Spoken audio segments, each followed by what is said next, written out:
Good evening सभी को। मैंने कैमरा ऑफ किया है, मैं पीपीटी निकाल रही थी इसलिए। ठीक है, तो परेशान मत होना।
गुड इवनिंग, नमस्ते सबको। नमस्ते, गुड इवनिंग, कैसे हैं सभी?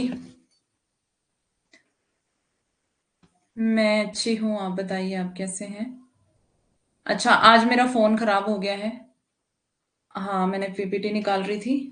आज मेरा फोन खराब हो गया, फोन ऑन नहीं हो रहा, तो आपके कमेंट मैं बाद में देख नहीं पाऊंगी। जब मैं क्लास मतलब पढ़ा रही होंगी उस टाइम मैं कमेंट नहीं देख पाऊंगी। ठीक है, तो अभी किसी का कोई सवाल है, कुछ कहना है आपको, तो आप अभी कह सकते हैं। और फिर जब क्लास शुरू हो जाएगी कमेंट नहीं देख पाऊंगी क्योंकि फोन ऑन ही नहीं हो रहा है मेरा। फिर कमेंट देखने के लिए नहीं तो मुझे बैक आना पड़ेगा फिर से। ठीक है, तो किसी को कुछ कहना है आप अभी कह सकते हैं, फिर हम क्लास स्टार्ट करेंगे, है ना? ठीक है सभी, ओके। और मंडे टेस्ट के लिए आप तैयार हैं? मंडे को आपका टेस्ट है ना?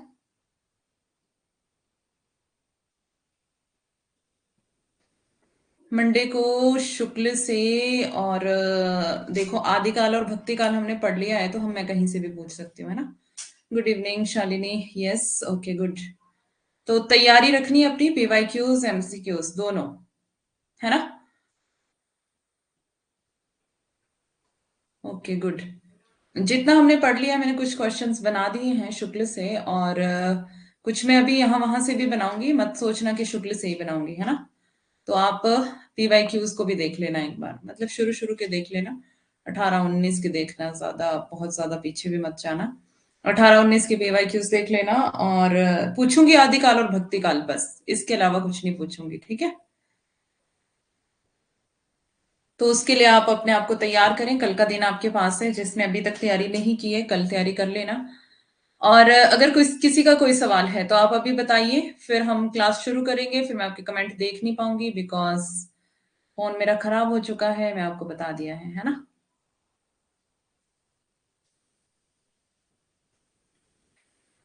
ममता, अंशिका, सत्यप्रकाश, विनोद, नेहा, शालिनी, अंजलि, मधु।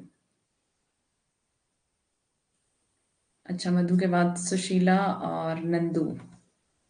ठीक है।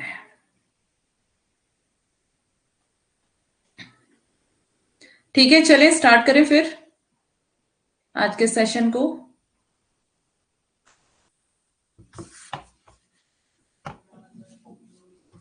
आज वाला हमने, मेरी मेरी कोशिश रहेगी कि मैं पूरा कर लूं। Sushila, good evening.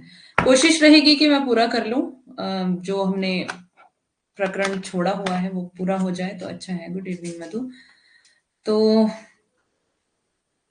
मंडे को हम टेस्ट करेंगे। ठीक है, टेस्ट के लिए आपको तैयार होके आना है।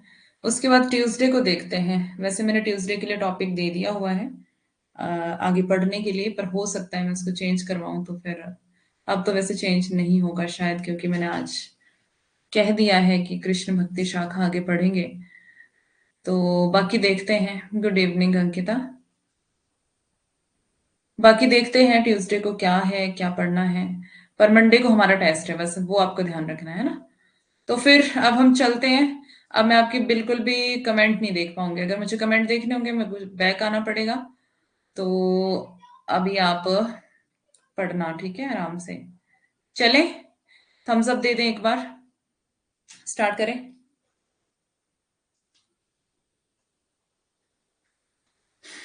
स्टार्ट करें तो जल्दी से थम्स अप दें।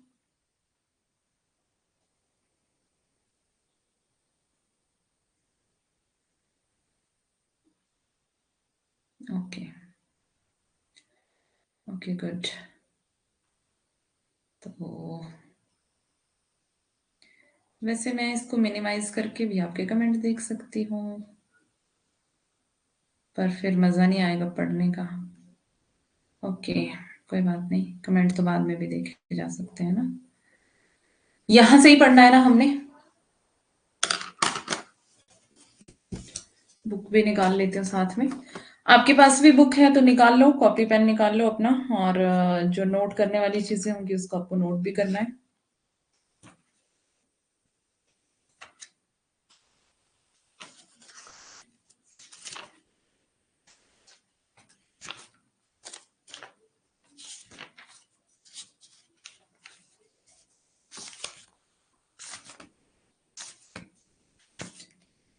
भक्ति काल की सगुण धारा में हम पहुंचे हैं प्रकरण 4 पर, और प्रकरण 4 का कुछ हिस्सा बचा है।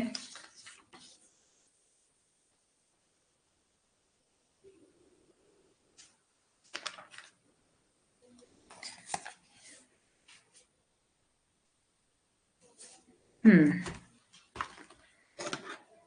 तो चलते हैं।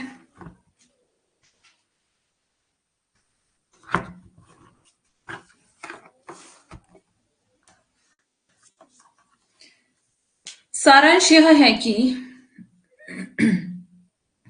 हिंदी काव्य की सब प्रकार की रचना शैली के ऊपर गोस्वामी जी ने अपना ऊंचा शासन प्रतिष्ठित किया। मतलब जो हमने कल शैलियां देखी थी 5 प्रकार की, तो पांचों के पांचों इनके अंदर क्वालिटीज थी, देखी थी हमने।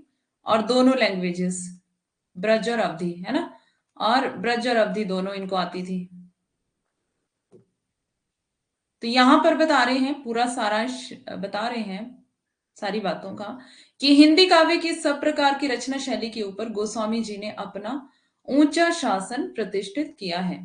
यह उच्चता और किसी को प्राप्त नहीं है। क्या बता रहे हैं? कि यह उच्चता और किसी को प्राप्त नहीं है, सिर्फ गोस्वामी तुलसीदास को ही प्राप्त है ये।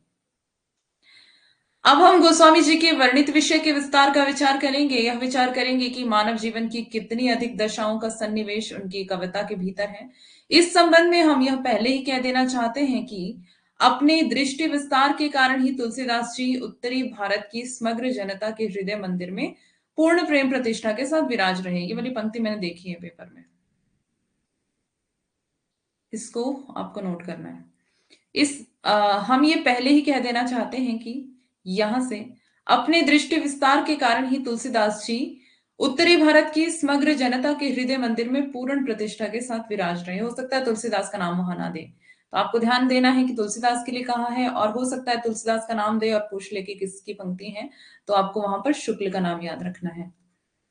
उसके बाद भारतीय जनता का प्रतिनिधि कवि यदि किसी को कह सकते हैं तो इन्हीं महानुभाव को। तो ये भी शुक्ल के अनुसार भारतीय जनता का प्रतिनिधि कवि कौन है? तुलसीदास।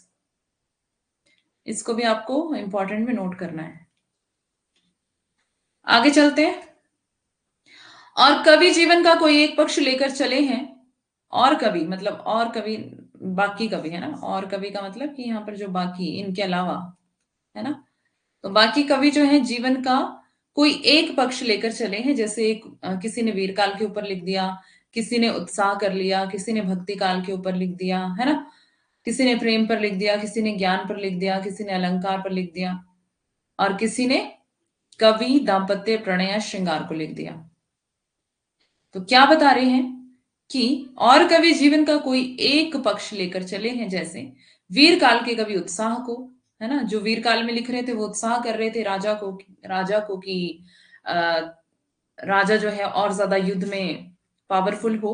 भक्ति काल के जो दूसरे कवि हैं वो प्रेम और ज्ञान को लेकर चले थे, आपको पता है। सूफी कवि प्रेम को लेकर, और जो निर्गुण कवि है, जो संत कवि है वो ज्ञान को लेकर चले थे। दोनों ही निर्गुण है वैसे। तो एक सूफी जो प्रेम को लेकर चले थे और एक ज्ञान को लेकर चले थे, यानी कि संत और सूफी। अलंकार काल के कवि, अलंकार काल आपको पता है किसको कहते हैं? रीति काल को। ठीक है। तो यहाँ पर अलंकार काल के कवि कह रहे हैं कि वो दाम्पत्य जीवन को लेकर चले थे, और प्रणय यानी कि जो प्रेम है और श्रृंगार है उसको लेकर चले थे, दाम्पत्य जीवन को लेकर।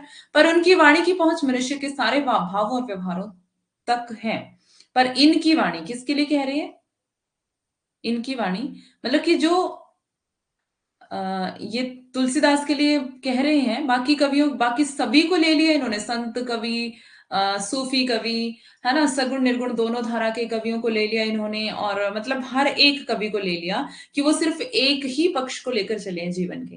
पर इन्होंने क्या किया, इनकी वाणी की पहुंच मनुष्य के सारे व्यवहारों और सारे भावों तक है।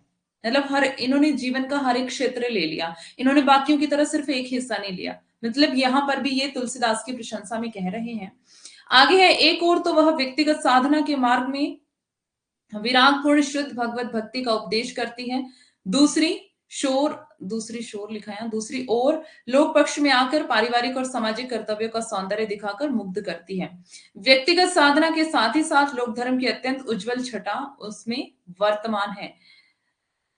तो ये सब कुछ किसकी प्रशंसा में? तुलसीदास की। पहले कहा जा चुका है कि निर्गुण धारा के संतों की वाणी में किस प्रकार लोक धर्म की अवहेलना छिपी हुई थी। निर्गुण धारा के संतों की वाणी में क्या छिपी हुई थी? लोक धर्म की अवहेलना। सगुण धारा की भारतीय पद्धति के भक्तों में कबीर, दादू आदि के लोक धर्म विरोधी स्वरूप को यदि किसी ने पहचाना तो गोस्वामी जी ने पहचाना। उन्होंने देखा कि उनके वचनों से जनता की चित्तवृत्ति में ऐसे घोर विकार की आशंका है जिससे समाज विश्रृंखल हो गया है। तो ये बता रहे हैं कि जो कबीर, दादू, जितने भी सगुण निर्गुण जो कवि थे, उनके प्रचार करने से या उनके कविता करने से या उनके लिखने से क्या हो रहा था, जनता में भेदभाव चल रहा था। ऐसा कह रहे हैं कि लोक धर्म विरोधी थे, क्योंकि ये शुक्ल पहले भी कहते हैं, है ना, कि ये हिंदू धर्म विरोधी थे सारे, क्योंकि मूर्ति पूजा का खंडन करते थे, है ना। तो यहाँ पे बता रहे हैं कि इन्होंने क्या किया, इन्होंने पहचाना इस स्वरूप को, कि ये लोक धर्म स्वरूप को इन्होंने ही पहचाना है। और उन्होंने क्या पहचाना, क्या देखा इन्होंने, कि उनके वचनों से जनता की चित्तवृत्ति में ऐसे घोर विकार की आशंका है। मतलब कि जो वो वचन कह रहे हैं वो कवि, तो जनता की चित्तवृत्ति में क्या हो रहा है? विकार आ रहे हैं, बुराइयां आ रही हैं, आशंका है। मतलब कि हो सकता है ऐसा हो, आने होने की संभावना है, आशंका है ऐसे, जिससे समाज विश्रृंखल हो जाए, जिससे समाज जो है वो विखंडित हो जाए। इस तरह से वो कह रहे हैं, उसकी मर्यादा नष्ट हो जाएगी। तो मतलब ये भी क्या कर रहे थे, हिंदू धर्म को बढ़ावा दे करके ये बात कह रहे हैं, है ना। तो मतलब कि बोलने की बात, कहने का मतलब ये है कि जितने भी संत कवि हुए हैं उन्होंने क्या किया, मूर्ति पूजा का खंडन किया। लेकिन इन्होंने ऐसा, क्योंकि ये सगुण थे, तो इन्होंने तो मूर्ति पूजा का खंडन नहीं किया। तो इन्होंने देखा कि जो जितने भी सिद्ध हैं, नाथ हैं, वो सभी तो यही उपदेश दे रहे हैं, मूर्ति पूजा का खंडन। और जितने भी संत कवि हैं वो भी यही उपदेश दे रहे हैं, है ना। और ये बाह्य आडंबरों को व्यर्थ ठहरा रहे हैं, तीर्थाटन को व्यर्थ ठहरा रहे हैं। तो इससे क्या हो सकता है, समाज का नुकसान हो सकता है। समाज जो है वो विखंडित हो सकता है, खंडित हो सकता है, टूट सकता है, अलग अलग टुकड़ों में बढ़ सकता है ना। तो क्या होगा, समाज की मर्यादा नष्ट हो जाएगी। जिस समाज से ज्ञान संपन्न शास्त्रज्ञ विद्वानों, अन्याय और अत्याचार के दमन में तत्पर वीरों, पारिवारिक कर्तव्यों का पालन करने वाले उच्चाश्य व्यक्तियों, पति परायणा सतियों, पितृभक्ति के कारण अपना सुख सर्वस्व त्यागने वाले सत्पुरुषों, स्वामी की सेवा में मर मिटने वाले सच्चे सेवकों, प्रजा का पुत्रवत पालन करने वाले शासकों आदि के प्रति श्रद्धा और प्रेम का भाव उठ जाएगा। उसका कल्याण कदापि नहीं हो सकता है। तो मतलब ये सारी चीजें जो इन्होंने यहाँ पे बताई हैं, ये बोल रहे हैं कि जनता इससे दूर चली जाएगी, है ना। आगे है, गोस्वामी जी को निर्गुण पंथियों की वाणी में लोक धर्म की उपेक्षा का भाव स्पष्ट दिखाई पड़ा। तो निर्गुण पंथियों की वाणी में हम साफ साफ क्लियर क्लियर लिखा है, क्योंकि शुक्ल तो इनको साहित्य में स्थान भी नहीं देते हैं, है ना। निर्गुण जो पंथ के कवि हैं उनको ये सूफियों को साहित्य में स्थान देते हैं। तो गोस्वामी जी को निर्गुण पंथियों की वाणी में लोक धर्म की उपेक्षा का भाव स्पष्ट दिखाई देता है कि लोक धर्म की उपेक्षा हो रही है, यहाँ पर स्पष्ट दिखाई दे रहा है। साथ ही उन्होंने यह भी देखा कि बहुत से अनधिकारी और अशिक्षित वेदांत के कुछ चलते शब्दों को लेकर बिना उनका तात्पर्य समझे यूं ही ज्ञानी बने हुए हैं। मतलब कि कुछ ऐसे हैं जिनको मतलब अशिक्षित हैं, अशिक्षित मतलब इनका साफ ही किसके ऊपर प्रहार है, कबीर के ऊपर प्रहार, बिल्कुल सरेआम जो है स्पष्ट प्रभाव जो है कबीर के ऊपर है, क्योंकि कबीर ही अनपढ़ थे। और यहाँ पे बता रहे हैं कि अशिक्षित वेदांत मतलब कि उनको वेदों का ज्ञान नहीं है, उसमें कुछ ऐसे ऐसे शब्द दिए हुए हैं जिनका ये क्या कर रहे हैं, इनको अर्थ तो नहीं पता है उन शब्दों का, पर ये ज्ञानी बने हुए हैं, है ना। और उन शब्दों को कुछ अलग ही तरीके से जनता को समझा रहे हैं, ये ऐसा कहना चाह रहे हैं। और आगे कहते हैं कि मूर्ख जनता को लौकिक कर्तव्य से विचलित करना चाहते हैं। तो जो क्योंकि जनता तो मतलब जनता को मूर्ख कह रहे हैं कि जनता जो है उनकी बातों में आई हुई है। और शुक्ल जी पहले ही कहते हैं कि अनपढ़ जनता ही उनके पीछे थी, है ना। तो यहाँ पे बता रहे हैं कि लौकिक कर्तव्य से विचलित करना चाह रहे हैं, उनकी जो लौकिक लौकिक मतलब की इस लोक का, है ना, जो इस संसार के जो कर्तव्य हैं, समाज के जो कर्तव्य हैं, उसमें उससे इनको विचलित करना चाहते हैं, यानी कि हटाना चाहते हैं, है ना। उनको हटाना चाहते हैं कि वो इन कर्तव्यों को पालन ना करें। और मूर्खता मिश्रित अहंकार की वृद्धि कर रहे हैं। और मूर्खता से मिश्रित मतलब कि मूर्खता का मिश्रण जिसमें हो, उस अहंकार की वृद्धि, उस घमंड की इनमें बढ़ोतरी ये कर रहे हैं। इस दशा को लक्ष्य करके उन्होंने इस प्रकार के वचन कहे हैं। क्या वचन? श्रुति सम्मत हरि भक्ति पथ सजुत विरति विवेक, नहीं परि हरि हरहि विमोह बस कल्पहि पंथ अनेक, साखी शब्दी दोहरा कही कहनी उपखान, भगति निरूप ही भगत कली विनिंद ही वेद पुराण। तो यही बता रहे हैं कि साखी शब्दी दोहरा मतलब साखी शब्द और दोहा किसने कहे हैं? ये साखी शब्द रामायणी किसके हैं ये रचनाएं? कबीर की है ना। तो मैं आपको बता रही थी कि कबीर पर ही सीधा सीधा प्रभाव है इनका, प्रहार है इनका, है ना। कबीर पर प्रहार कर रहे हैं ये सीधा सीधा। तो यहाँ बता रहे हैं साखी शब्दी दोहरा कही कहनी उपखान, भक्ति भक्ति निरूप ही भगत कली निंद ही वेद पुराण। तो क्या कर रहे हैं ये कि भक्ति की आड़ में क्या कर रहे हैं? वेदों पुराणों की निंदा कर रहे हैं ना। तो यही कबीर ही जो थे जो वेदों पुराणों की निंदा करते थे। बाद ही शूद्र द्विजन सन हम तुम ते कछु घाटी, जाने ही ब्रह्मा सो विप्रवर आंखी देखा वही डांटी। तो इन पंक्तियों को देखते हैं जरा, ये इंपॉर्टेंट है या नहीं। तो इन पंक्तियों को आपको लिख लेना है। तुलसी की पंक्तियां हैं ये, दो दो करके, है ना। ये और ये वाला तो ये वाली पूछी गई है पंक्ति, ठीक है। बाकी इसको भी देख लेना, तुलसी की है। तो तुलसी यही बात कह रहे हैं कि ये क्या करते हैं? वेदों पुराणों की निंदा करते हैं। आगे आगे चलते हैं। इसी प्रकार योग मार्ग से भक्ति मार्ग का पार्थक्य गोस्वामी जी ने बहुत स्पष्ट शब्दों में बताया है। योग मार्ग ईश्वर को अंतस्थ मानकर अनेक प्रकार के अंत साधनाओं में प्रवृत्त करता है। सगुण भक्ति मार्ग ईश्वर को भीतर और बाहर सर्वत्र मानकर उनकी कला का दर्शन खुले हुए व्यक्त जगत के बीच करता है। वह ईश्वर को केवल मनुष्य के एक क्षुद्र घट के भीतर ही नहीं मानता। इसी से गोस्वामी कहते हैं, अंतर्जामी होते बड़ बाहिर जामी है राम, जो नाम लिए ते पैज परे प्रहलाद हूं को प्रकटे प्रभु पाहन ते नाहिए ते। ठीक है, ये कुछ खास नहीं है। मतलब ये कुछ मुझे ये वाली स्टोरी नहीं है पता। कुछ प्रहलाद के खंबे में भगवान प्रकट हुए थे, ये वाली बात यहाँ पे कर रहे हैं ये। तो आपको पता होगा क्योंकि ये रामायण में आपने देखा होगा। मुझे ये वाली स्टोरी नहीं पता है, ठीक है। तो आपको पता होगी ये। तो प्रहलाद के खंबे पर मतलब प्रहलाद को खंबे में भगवान प्रकट हुए दिखाई दिए थे क्योंकि प्रहलाद ने उनको बुलाया था। तो इसी के बारे में यहाँ पर बात हो रही है, ठीक है। आगे चलते हैं। घट के भीतर कहने से गुह्या या रहस्य की धारणा फैलती है जो भक्ति के सीधे स्वाभाविक मार्ग में बाधा डालती है। तो जो घट के भीतर, सबसे पहले ये उपदेश किसने दिया? नाथों ने दिया था, है ना, कि घट के भीतर ही क्या करो? ईश्वर को खोजो। ना ही मंदिर में जाओ, ना मस्जिद में जाओ, और ना ही कहीं बाहर जाने की जरूरत है। ईश्वर बाहर नहीं है, ईश्वर आपके अंदर ही है, घट के भीतर आपके भीतर है ना। क्योंकि मनुष्य क्या है, एक बर्तन है, एक घड़ा है, और मनुष्य क्या है, मनुष्य ही एक ऐसा बर्तन है जिसके अंदर ईश्वर रह सकता है, बाकी वो किसी भी जगह पर नहीं रह सकता है। तो यहाँ पर कह रहे हैं, मतलब रह सकता है, इसका मतलब ये नहीं कि बाकी किसी जगह पर नहीं रह सकता, मतलब बोलने का मतलब ये है कि मनुष्य के अंदर ही ईश्वर रहता है, तो बाहर मत खोजिए उसको। तो घट के भीतर कहने से गुह्या या रहस्य की धारणा फैलती है। तो मतलब अगर वो कहते हैं कि घट के भीतर ईश्वर है, तो इससे किसकी धारणा फैलती है? रहस्य की, कि कोई रहस्य है इसके भीतर, मतलब इनकी इनकी बात के भीतर कोई रहस्य है, कोई रहस्य छिपा हुआ है, कोई भेद छिपा हुआ है, कोई प्रकाशन छिपा हुआ है। तो जनता क्या कर रही है, इसीलिए उनकी तरफ बढ़ रही है। यहाँ कह रहे हैं जो भक्ति के सीधे स्वाभाविक मार्ग में बाधा डालती है। तो मतलब घट के भीतर ईश्वर है, और ये बात एक टफ सी लगती है। किसके अनुसार? तुलसीदास के अनुसार। ये बात कैसी लगती है? मुश्किल लगती है कि घट के भीतर ईश्वर को ढूंढना, और बाहर नहीं जाना, मंदिरों में नहीं जाना, मस्जिदों में नहीं जाना, पूजा अर्चना नहीं करनी है, तीर्थाटन नहीं, गंगा स्नान नहीं, नहाना नहीं, है ना, और मतलब नहा धो के कोई पूजा पाठ नहीं, इस तरह का वो नकारते हैं इन चीजों को। तो ये कह रहे हैं कि इस तरह की भक्ति तो बड़ी मुश्किल है।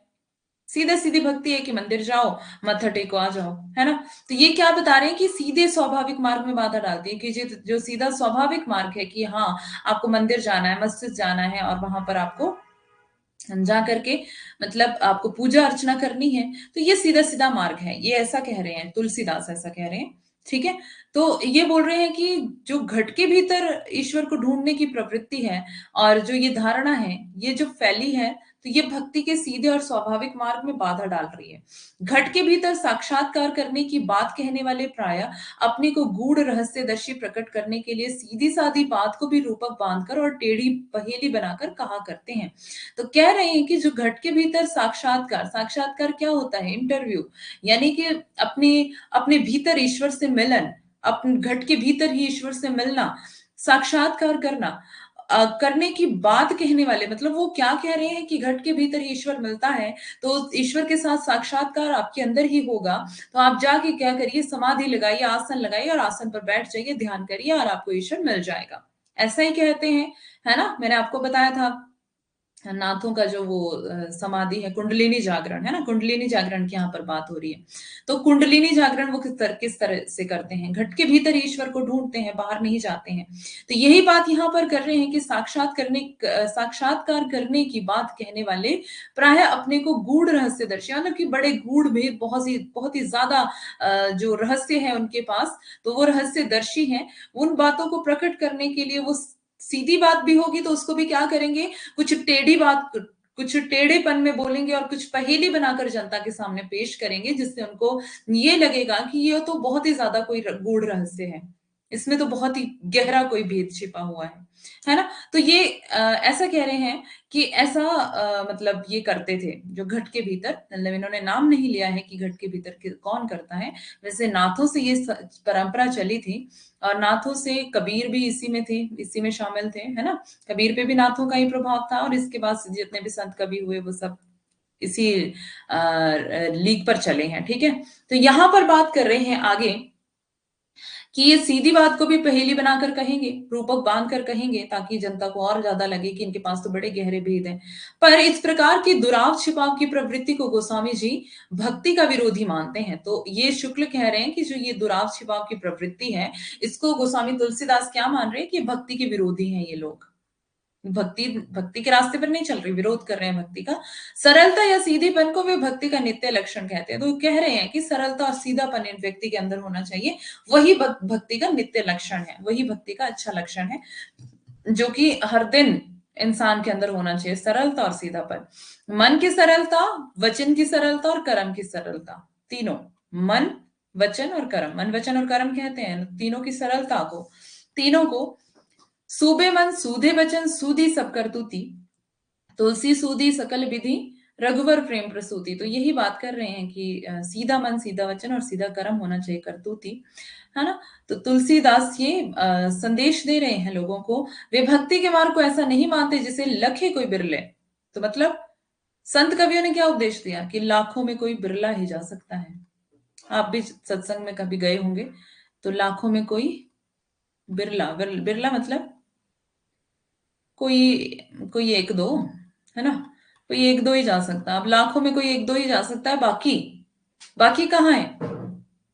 बाकी संसार में मैंने आपको बताया था ना, मर्यादा जीव, पुष्टि जीव, प्रवाह जीव, 3 प्रकार के जीव हमने कृष्ण भक्ति में देखे थे। तो कुछ ऐसे होते हैं जो प्रवाह में बह जाते हैं, प्रवाह जीव, संसार के प्रवाह में, है ना, संसार के प्रवाह में बह जाते हैं। तो इसीलिए कह रहे हैं कि लखे कोई बिरला, मतलब कि सिर्फ कोई एक दो ही स्वर्ग जा सकते हैं, बाकी सब मतलब बाकी सब जो क्या कर रहे हैं, वो तो खोए हुए हैं अपनी इच्छाओं की पूर्ति में, पाप में, अंधकार में। लेकिन कोई एक दो ही व्यक्ति है जो रियल में भक्ति कर रहे हैं, जो सच में ईश्वर की पूजा अर्चना कर रहे हैं। तो यही संदेश किसने दिया है? सबने दिया है, सभी संतों ने। और आप कभी सत्संग में कहीं जाएंगे तो यही संदेश आपको मिलेगा सुनने को। तो लखे कोई बिरला ये बात कह रहे हैं, लेकिन यहां पर जो तुलसीदास है वो ये बात नहीं मानते। वे भक्ति के मार्ग को ऐसा नहीं मानते कि कोई एक ही जा सकता है या एक दो ही जा सकता है। वे उसे ऐसा सीधा साधा स्वाभाविक मार्ग बताते हैं जो सबके सामने दिखाई पड़ता है। तो वो बता रहे हैं कि सीधा साधा स्वाभाविक मार्ग है। मतलब अब यहाँ पे हम किसी का पक्ष नहीं ले रहे हैं, यहाँ पे हमें अपनी बुद्धि का इस्तेमाल करना है, बाकी जो बुक्स में लिखा है वो ठीक है ना। जो सबके सामने दिखाई पड़ता है वो सीधा सीधा मार्ग है, वो संसार में सबके लिए ऐसा ही सुलभ है जैसे अन्न और जल। तो जितना अन्न और जल को प्राप्त करना, खाना और पीना है, वैसा ही बता रहे हैं कि जो भक्ति का मार्ग है वो भी सबके लिए सरल है, सुलभ है। निगम अगम साहब सुगम, राम सांचीली चाह, अबु असन अवलोकियत, सुलभ सब ही जगमोह। तो यहां पर जो है, यहाँ पर जो आवागमन की बात यहाँ पर है ना, तो जो कितनी कितनी योनियां बताते हैं, है ना, ये 84 लाख योनियां बताते हैं ना, कि वो आपको क्या करना, क्या मतलब भक्ति करने के लिए, भक्ति क्यों करता है इंसान? ताकि उन योनियों में वापस ना आना पड़े, है ना, ताकि स्वर्ग की प्राप्ति हो जाए। तो वो यहाँ पर बात कर रहे हैं कि ये कह रहे हैं कि प्रीति जो है ईश्वर के साथ सच्ची होनी चाहिए, राम संचीली चाह। तो अगर आगम निगम से आपको छुटकारा पाना है ना, और सरलता के मार्ग पर आपको अगर आपको चलना है, तो आपकी जो सच्ची संचीली चाह, सच्ची प्रीति आपकी राम के साथ होनी चाहिए, सच्ची प्रीति। ठीक है, आगे है अब ठीक है, इसको देख लेना। ये तुलसीदास का कथन है। अभिप्राय यह कि जिस हृदय से भक्ति की जाती है वह सबके पास है। मतलब तुलसीदास क्या कहना चाहते हैं कि जो भक्ति वाला हृदय वो तो हर एक व्यक्ति के पास है। हृदय की जिस पद्धति से भक्ति की जाती है वह भी वही है जिससे माता पिता की भक्ति, पुत्र कलत्र का प्रेम किया जाता है। इसी से गोस्वामी जी चाहते हैं कि यही जग में जह लागी यातन की प्रीति प्रतीति सगाई, सो सब तुलसीदास प्रभु ही सो, हो सिमिटी इकठाई। ठीक है, तो ये कुछ खास नहीं है। आगे, नाथपंथी रमते जोगियों के प्रभाव से जनता अंधी भीड़ बनी हुई, तरह तरह की करामातों की साधुता का चिन्ह मानने लगी थी। तो यहाँ पे बता रहे हैं कि अब यहाँ पर नाथपंथियों की बात कर रहे हैं, ये शुक्ल बात कर रहे हैं नाथपंथियों की, कि जब नाथपंथी क्या थे, रमते जोगी, रमते जोगियों के प्रभाव से, मतलब नाथों को और सिद्धों की, दोनों की बात कर रहे हैं। तो नाथपंथी रमते जोगियों के प्रभाव से जनता कैसी थी? अंधी भीड़ बनी हुई थी। अंधी भीड़ कैसी होती है? एक भीड़ के पीछे दूसरी भी चलती रहती है ना। तो भीड़ चाल मतलब एक के पीछे एक के पीछे एक के पीछे एक, किसी को कोई सुध बुध नहीं रहती, कोई समझता नहीं है कि क्या है ना। तो सत्य क्या है, सत्य को कोई नहीं जानता है। तो यहाँ पे बता रहे हैं कि उनके प्रभाव से जनता जो अंधी भीड़ बनी हुई थी, जिस तरह तरह की करामातों, क्योंकि वो लोग करामाते दिखाते थे। करामाते मतलब चमत्कार, तो चमत्कार दिखाते थे वो, को साधुता का चिन्ह मानने लगी थी। तो चमत्कारों को ही जनता क्या मान रही थी कि यही असली साधु है, असली सज्जन है, असली भक्त यही लोग हैं। और ईश्वर उन्मुख साधना को कुछ बिरले रहस्यदर्शी लोगों का ही आ, काम समझने लगी थी। काम ही है ना, काम, यहाँ पे काम ही हो गया है।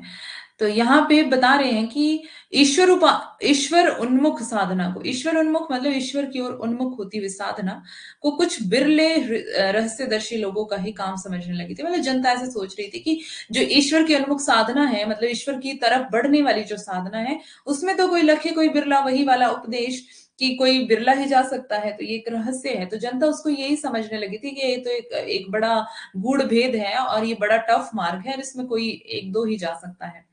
तो यहाँ पे यही बता रहे हैं कि जनता यही समझने लगी थी, इसलिए उनके पीछे पीछे कैसी अंधी भीड़ की तरह चल रही थी। ये शुक्ल का कथन है लोगों के लिए। जो हृदय सबके पास होता है वही अपनी स्वाभाविक वृत्तियों द्वारा भगवान की ओर लगाया जा सकता है। तो जो हृदय सबके पास होता है वही अपनी स्वाभाविक वृत्तियों द्वारा भगवान की ओर लगाया जा सकता है। ऐसा कोई अलग से स्पेशल हृदय मार्केट में नहीं मिलता जिससे भक्ति करी जाए। ठीक है, तो एक ही हृदय है जो सबके पास होता है ना। कोई स्पेशल हृदय बिकता नहीं, खरीदा नहीं जाता है। उसी से भक्ति जिसके अंदर भक्ति की भावना होगी वो करेगा, जिसके अंदर नहीं होगी वो नहीं करेगा। वही अपने स्वाभाविक है ये भक्ति, है ना। स्वाभाविक विकास, क्या क्या कहते हैं हजारी प्रसाद द्विवेदी कि भक्ति क्या है, स्वाभाविक विकास है। जनता मतलब अगर मुसलमान भी भारत नहीं आए होते तो भी जनता जनता जो है भक्ति की ओर अग्रसर होती, क्योंकि ये स्वाभाविक है। तो ये कौन कहते हैं, हजारी प्रसाद द्विवेदी कहते हैं। लेकिन शुक्ल इसके विपरीत कहते हैं। वो कहते हैं कि मुसलमान भारत आए इस कारण से जनता जो है बहुत ज्यादा सताई जा रही थी, तो उनके पास और कोई रास्ता नहीं था, इस कारण वो भक्ति की ओर अग्रसर हुए। तो हम पहुंच गए आदिकाल की सॉरी भक्ति काल का। शुक्ल का ये पहला ही कथन है, शायद पहले प्रकरण में ही। तो ये कनेक्टेड है उस बात से, इसलिए यहाँ पे बोला है। तो ये कह रहे हैं कि जो हृदय सबके पास होता है वही स्वाभाविक वृत्तियों द्वारा भगवान की ओर लगाया जा सकता है। इस बात पर पर्दा सा डाल दिया गया था। तो मतलब किसने डाला पर्दा, सिद्धों और नाथों ने। नाथों ने मतलब जनता को भाई इतना अंधा कर दिया था कि जनता जो है वो समझ नहीं पा रही थी कि हमारे पास भी वो भक्ति वाला हृदय है, हम भी सीधी सीधी तरह से भक्ति कर सकते हैं, स्वाभाविक रीति से हम भक्ति कर सकते हैं। ऐसा नहीं है कि लखे कोई बिरला, कि कोई एक दो ही जा सकता है, हम भी जा सकते हैं, हमारे पास भी वो हृदय है। लेकिन जनता जनता के अंदर जो है उनकी आंखों पर एक पट्टी सी बांध दी गई, एक पर्दा सा डाल दिया गया ताकि जनता समझ ही ना पाए। इससे हृदय रहते भी भक्ति का सच्चा स्वाभाविक मार्ग लोग नहीं देख पाते। तो हृदय तो था जनता के पास, लेकिन भक्ति का सच्चा और स्वाभाविक मार्ग वो नहीं देख पा रहे थे। यह पहले कहा जा चुका है कि नाथ पंथ का हठयोग मार्ग हृदय पक्ष शून्य है। तो नाथ पंथ का हठयोग मार्ग हृदय पक्ष कैसा है, शून्य है। देखो ये ध्यान से पढ़ना, तुलसीदास का तो सारा ही बहुत ध्यान से एक दो बार और पढ़ लेना, क्योंकि हो सकता है असर्शन रीजन में भी यहाँ से क्वेश्चन आ जाते हैं, और कई बार पैराग्राफ भी पूछ लिया जाता है, आरसी में भी पूछ लिया जाता है। ठीक है, तो ध्यान से। आगे है रागात्मिका वृत्ति से उसका कोई लगाव नहीं। रागात्मिका वृत्ति जिसमें राग, अनुराग, प्रेम, लगाव हो ईश्वर के प्रति, उसका कोई लगाव नहीं है। कोई लगाव नहीं था उस भक्ति से इनका। ये हठयोग में ही विश्वास करते थे, है ना, कि मतलब अपने आप को दुख देना, सताना, मतलब इस तरह से कठिन तरीके से भक्ति करना। अतः रमते जोगियों की रहस्य भरी बानियां, बानियां होगा, बानियां सुनते सुनते जनता के हृदय में भक्ति की सच्ची भावना दब गई थी। तो यही रमते जोगी थे जो रहस्य भरी बानियां सुना रहे थे जनता को। तो जनता सुनते सुनते क्या हो रही थी, हृदय, जनता के हृदय में भक्ति की जो सच्ची भावना थी वो दब गई थी। ठीक है, खत्म नहीं हुई थी। अगर आपको पूछ लिया जाए यही कथन, और यहाँ पे पूछ लिया जाए दब दब दब गई की जगह आपको पूछ लिया जाए कि जनता के अंदर से हृदय, जनता के हृदय में भक्ति की सच्ची भावना जो है वो खत्म हो गई थी, नष्ट हो गई थी, तो वो कथन बिल्कुल गलत होगा, है ना। एक एक शब्द का ध्यान रखना पड़ेगा आपको, दब गई, खत्म हो गई, इन दोनों में भी देखो कितना डिफरेंस है। एक इतना सा शब्द है ये, और शुक्ल से ऐसे सवाल पूछे जाते हैं बहुत ज्यादा। तो ध्यान देना है आपको कि जनता के अंदर से भावना जो है वो दबी थी, भक्ति भावना दबी थी, खत्म नहीं हुई थी, पूरी तरह से नष्ट नहीं हुई थी, उठने ही नहीं पाती थी। लोग की इसी दशा को लक्ष्य करके गोस्वामी जी को कहना पड़ा कि गोरख जगाया जो भगति भगाया लोग। अब क्या बोल रहे हैं ये शुक्ल जी, क्या कह रहे हैं कि जो ये जनता के अंदर जो भावना दब गई थी भक्ति की, तो गोस्वामी तुलसीदास को क्या कहना पड़ा इस बात को लक्ष्य करके, गोरख जगाया जो भगति भगाया लोग। क्या मतलब इसका, ये वाली पंक्ति का पूछी गई है ये पंक्ति, इसका मतलब क्या है कि गोरख यानी कि गोरखनाथ ने ऐसा जोग जगाया कि लोगों के अंदर से भक्ति जो है वो भाग गई, भक्ति भगाया लोगों ने भक्ति को दूर कर दिया, भक्ति उनके अंदर से, उनके हृदय से दूर चली गई, है ना। तो ये गोरख जगाया जो भगति भगाया लोग, किसकी पंक्ति है,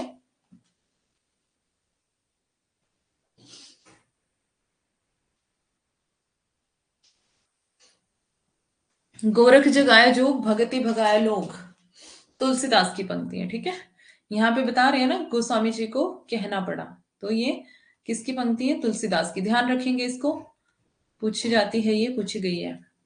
ओके, आगे चलते हैं। गोस्वामी जी की भक्ति पद्धति की सबसे बड़ी विशेषता है उसकी सर्वांग पूर्णता। तो क्या आप क्या बता रहे हैं कि तुलसीदास की भक्ति पद्धति की सबसे बड़ी विशेषता क्या है? सर्वांग पूर्णता। सर्वांग पूर्णता का मतलब क्या है? कि जीवन के सारे पक्षों को लेकर चल रहे थे। हमने पीछे देखा था ना अभी कि ये जीवन के सारे पक्षों को लेकर चल रहे थे। बाकी कवि तो सिर्फ एक ही पक्ष को लेकर चल रहे थे, है ना, लेकिन ये सारे पक्ष को लेकर चल रहे थे जीवन के। तो इसीलिए इनकी भक्ति को क्या कहा गया? सर्वांगपूर्ण। ध्यान देंगे, जीवन के किसी पक्ष को सर्वथा छोड़कर वह नहीं चलती है। तो मतलब जीवन के किसी भी पक्ष को अकेले नहीं छोड़ा, सारे पक्षों को साथ में लिया।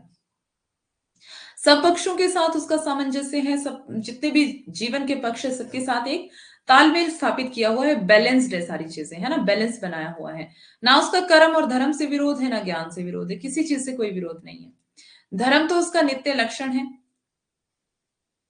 और तुलसी की भक्ति को धर्म और ज्ञान दोनों की रसानुभूति कह सकते हैं। योग का भी उसमें समन्वय है। मतलब देखो, योग तो योग साधना तो उनमें थी ना, नाथों में।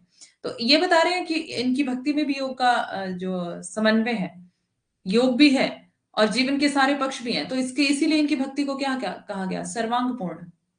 सर्वांगपूर्ण भक्ति, है ना।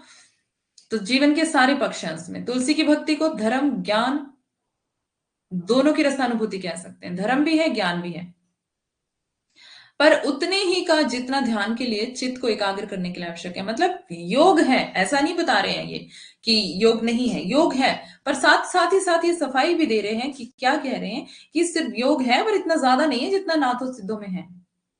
हठ योग नहीं है, हठीला योग नहीं है ना, जिद्दी योग नहीं है, योग है, बस सिर्फ उतना कि जितना चित्त को एकाग्र कर सके ध्यान के लिए, है ना। तो ये बात शुक्ल जी किसके लिए कह रहे हैं? तुलसीदास के लिए कह रहे हैं। ये आपको बातें सारी ध्यान रखनी है।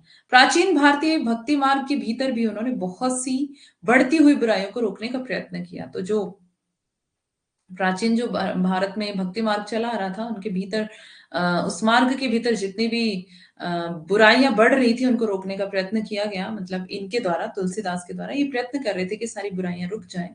शैव और वैष्णवों के बीच बढ़ते हुए विद्वेष को उन्होंने अपनी सामंजस्य व्यवस्था द्वारा बहुत कुछ रोका, जिसके कारण उत्तरी भारत में वह वैसा भयंकर रूप में धारण कर सका जैसे दक्षिण में किया।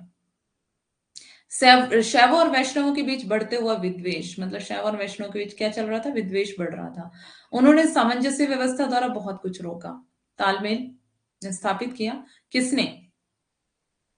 तुलसी ने तालमेल स्थापित किया शैव और वैष्णवों के बीच, और जो विद्वेष बढ़ रहा था उन्होंने रोका, जिसके कारण उत्तर भारत में क्या हुआ? वह वैसा भयंकर रूप धारण दो रूप में धारण कर सका जैसे दक्षिण में किया। अब दक्षिण में क्या था?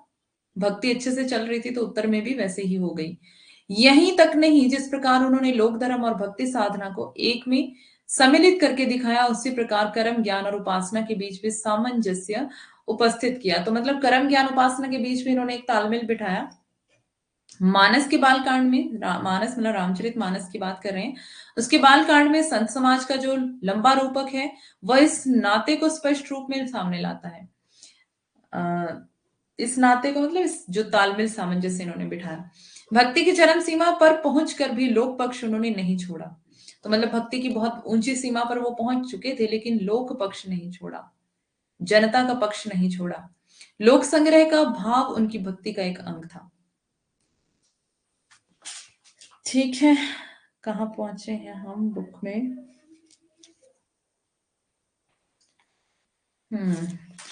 कृष्ण उपासक यानी कि भी बहुत सारा है।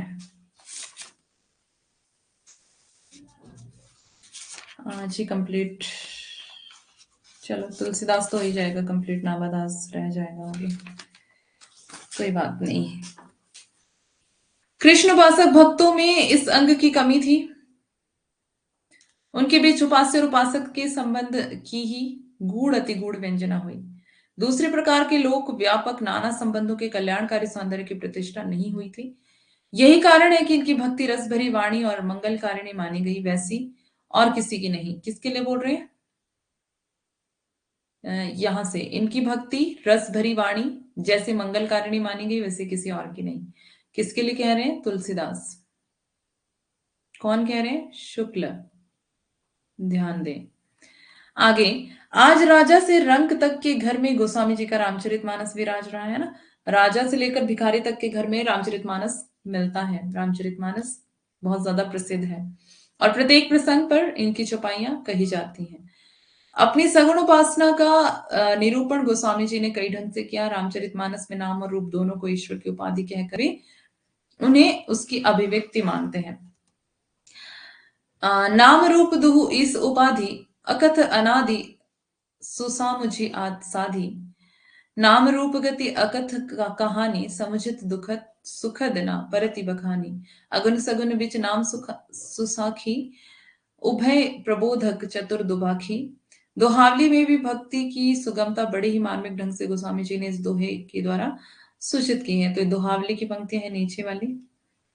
अ, कि तो ही लागही राम प्रिय, ये मैंने कल भी बताया था ना कि तू राम प्रिय हो ही, मतलब या तो तुम्हें राम प्रिय लगे या तुम राम के प्रिय हो जाओ।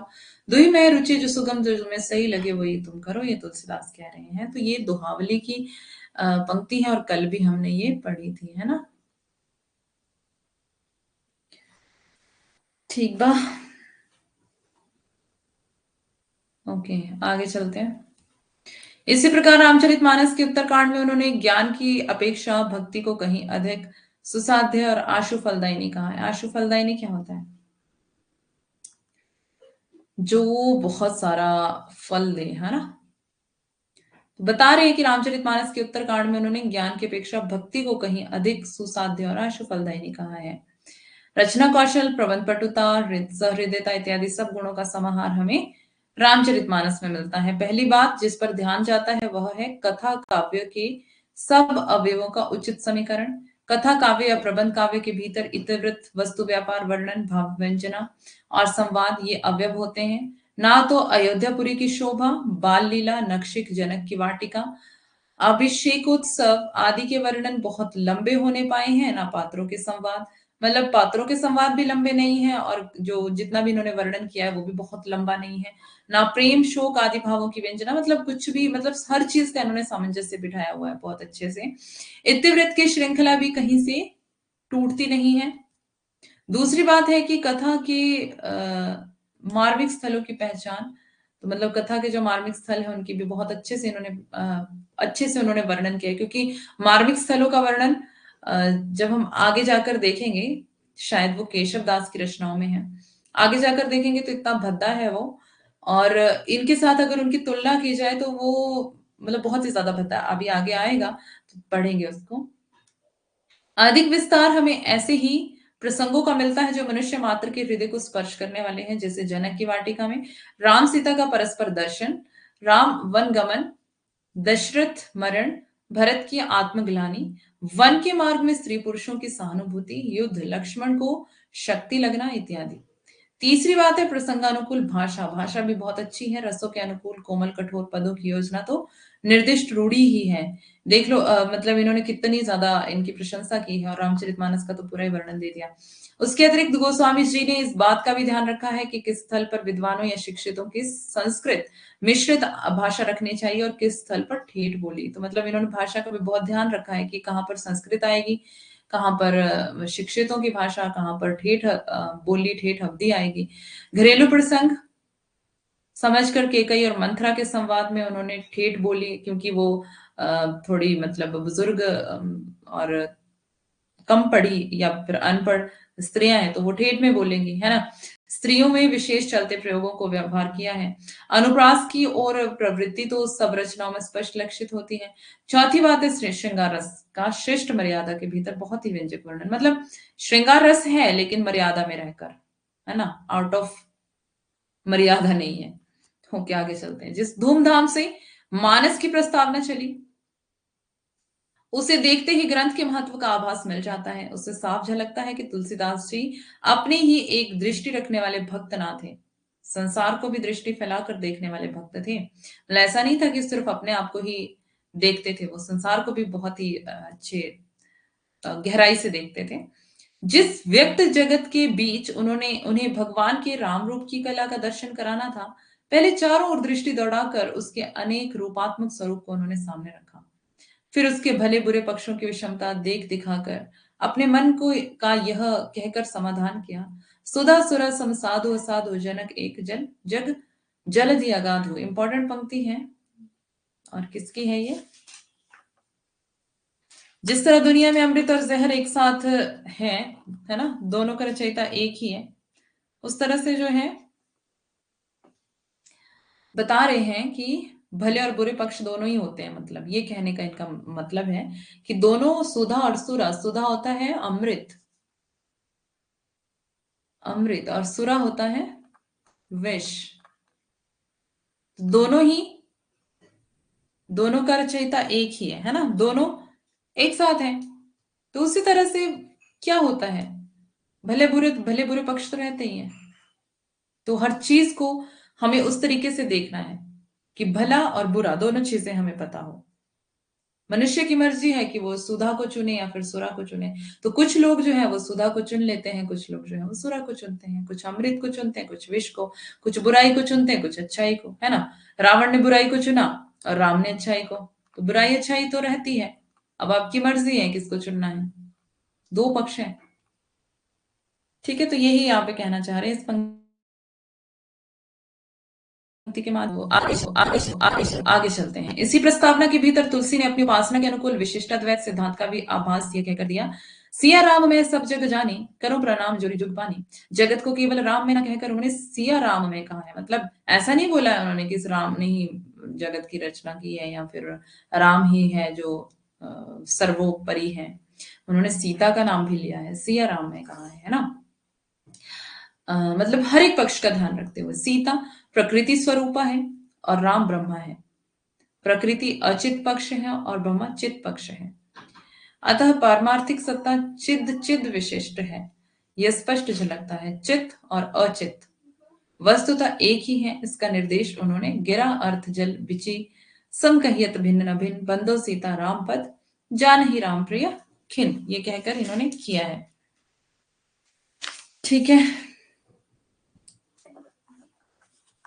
वाणी का अर्थ ऐसे है जैसे पानी और जल, मीन्स दोनों एक ही है।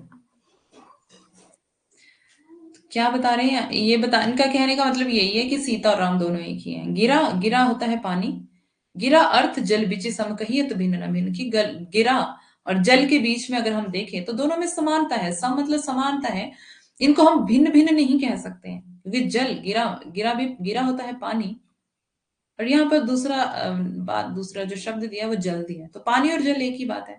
तो ये बता रहे हैं कि इनको हम भिन्न भिन्न नहीं कह सकते। उसी तरह से सीता और राम जो है वो भी भिन्न भिन्न नहीं है, वो भी क्या है, एक ही है ना। तो ये यहाँ पर विशिष्टाद्वैतवाद का पोषण कर रहे हैं, ये जितना भी इन्होंने यहाँ बात की है। ठीक है, तो तुलसी की ये पंक्तियां हैं, ध्यान देंगे। और आगे चलते हैं इसके। रामचरितमानस के भीतर कहीं कहीं घटनाओं के थोड़े ही हेरफेर तथा स्वकल्पित संवादों के समावेश के अतिरिक्त अपनी ओर से छोटी मोटी घटनाओं या प्रसंगों की नई कल्पना तुलसीदास जी ने नहीं की है। मानस में उनका ऐसा ना करना तो उनके उद्देश्य के अनुसार बहुत ठीक है। राम के प्रमाणिक चरित्र द्वारा वे जीवन भर बना रहने वाला प्रभाव उत्पन्न करना चाहते थे, और काव्यों के समान केवल अल्पस्थायी रसानुभूति मात्र नहीं। ये प्रसंग तो केवल तुलसीदास द्वारा कल्पित है, यह धारणा उन प्रसंगों का कोई स्थायी भाव श्रोताओं या पाठकों पर ना जमने देती। पर गीतावली तो प्रबंध काव्य ना थी। तो आगे देखते हैं, उसमें तो सूर के अनुकरण पर, गीतावली की बात चल रही है यहाँ पर, सूर के अनुकरण पर वस्तु व्यापार वर्णन का बहुत विस्तार है। उसके भीतर छोटे मोटे नूतन प्रसंगों की उद्भावना को पूरा अवकाश था, फिर भी कल्पित घटनात्मक प्रसंग नहीं पाए जाते। इससे यही प्रतीत होता है कि उनकी प्रतिभा अधिकतर उपलब्ध प्रसंगों को लेकर चलने वाली थी। नए नए तोड़े मरोड़े गए हैं, नए नए तोड़े मरोड़े गए हैं मतलब नए नए शब्द होगा, नए नए प्रसंगों की उद्भावना नहीं है। कहां पर है,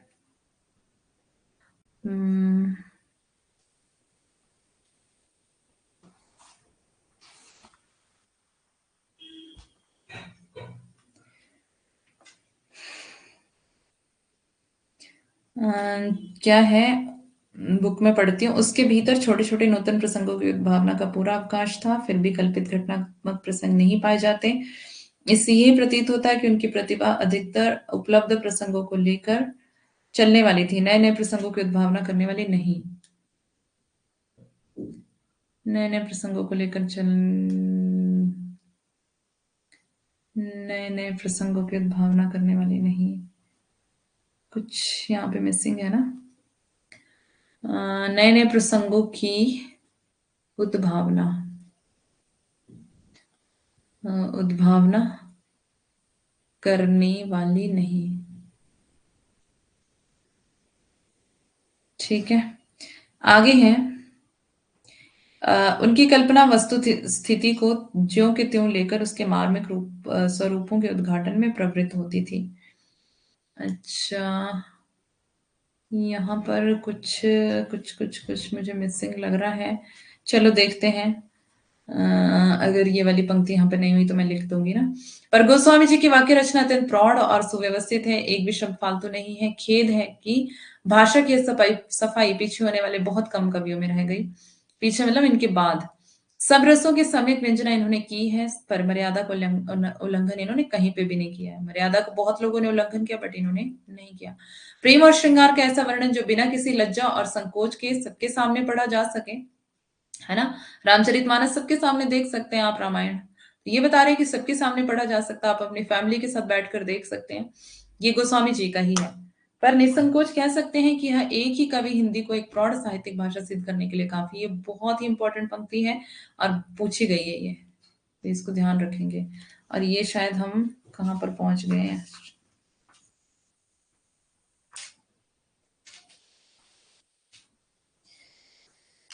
कुछ कुछ चीजें इसमें मिसिंग रह गई है ना, जो बुक में है और इसमें नहीं है।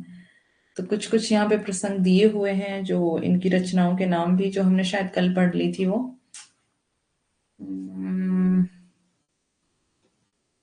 ओके, हो सकता है आगे हो, देखो एक बार।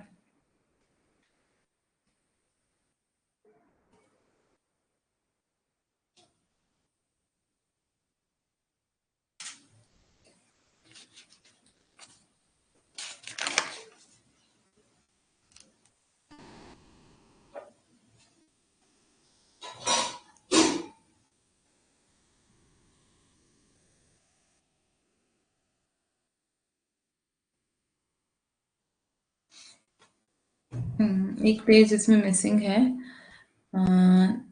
कोई बात नहीं, उसको मैं अगली क्लास में रख लूंगी ना थोड़ा सा, क्योंकि जहां से मैंने ये लिया है वहां पर इतना ही है।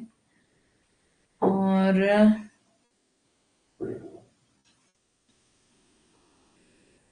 अब्दुल रहीम खान खाना वाला भी नहीं आया इसमें अभी।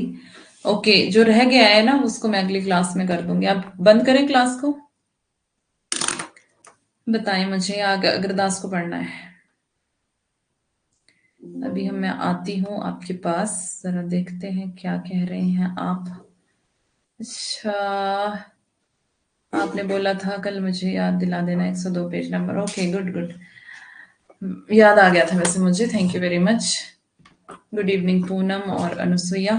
अच्छा, आप लोगों ने तब से लेकर कुछ कहा ही नहीं है। अरे वाह, बड़े शरीफ बच्चे हैं। भूख लग गई, माय गॉड। खाना बन गया है क्या जो भूख लग गई है? मेरे लिए भी भेजना, मुझे भी लगी भूख।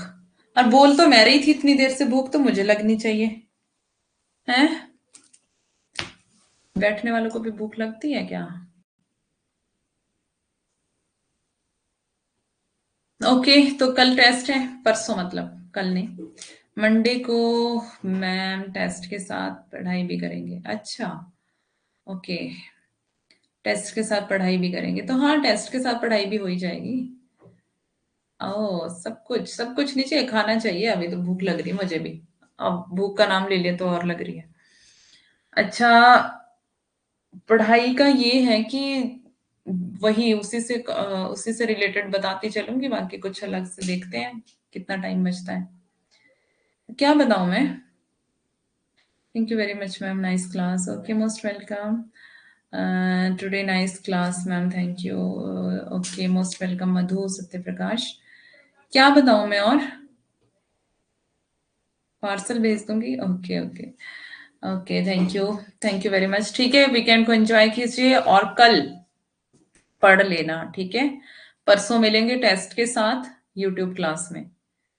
पढ़ाई का देखते हैं साथ साथ में क्या होता है। Thanks ma'am Vinod Kumar. Okay, most welcome. ठीक है, अब हम चलते हैं। गुड नाइट सबको, बाय। मैम मंडे को टेस्ट के साथ पढ़ाई भी करेंगे क्या? और ये पढ़ाई नहीं करेंगे, मतलब अगर होगा, टाइम बचेगा, अब 1 घंटे में हम क्या ही कर लेंगे, है ना? तो मोस्ट वेलकम सभी को। रविंद्र, क्वेश्चंस करूंगी, करवाऊंगी, उससे रिलेटेड कुछ कुछ बता दूंगी आपको, आपके काम का। ठीक है, बाकी पढ़ाई का 1 घंटे में कहाँ ही टाइम मिलता है, आपको पता है यूट्यूब पे तो प्रचार भी करना पड़ता है थोड़ा, है ना? 10-15 मिनट उसी में निकल जाते हैं, तो देखते हैं फिर जैसे भी बनता है। एक्स्ट्रा टाइम ले लेंगे। यहाँ तो एक्स्ट्रा टाइम लेने नहीं देती हूँ। हाँ चलो देखते हैं, एक्स्ट्रा टाइम वहाँ यूट्यूब पे ले सकते हैं हम आराम से। यहाँ पे आपकी क्लास होती है तो इस वजह से। चलिए फिर मिलते हैं मंडे को। बाय बाय, टेक केयर, सभी अपना ख्याल रखना। मिलेंगे मंडे को यूट्यूब पर। Bye, good night.